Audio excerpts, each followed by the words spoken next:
Helicopter விபத்தில் Iran ஜனாதிபதி Ebrahim Raisi உயிரிழந்தார்.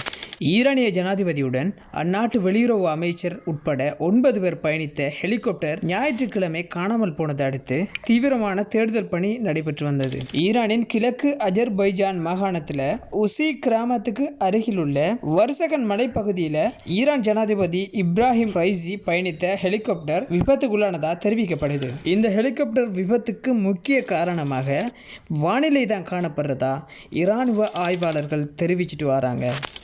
அதாவது மூடுபனி மற்றும் மழை காலநிலை காணப்படுறதால இந்த வானிலை மாற்றம் தான் இந்த விபத்துக்கு முழுமையான காரணமாக இருக்கலாம் அப்படின்னு இராணுவ ஆய்வாளர்கள் தொடர்ந்தும் தெரிவித்து வராங்க.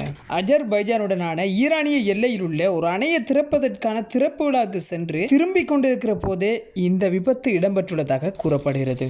ஈரானிய ஜனாதிபதியோட இழப்பு ஈரானிய தேசத்துக்கு மிக பெரும் பேரிழப்பாக காணப்படுது. ஈரானிய மக்கள் ஜனாதிபதிக்காக வீதியோரங்களில் பிரார்த்தனைகளை ஈடுபட்டு கொண்டு வராங்க.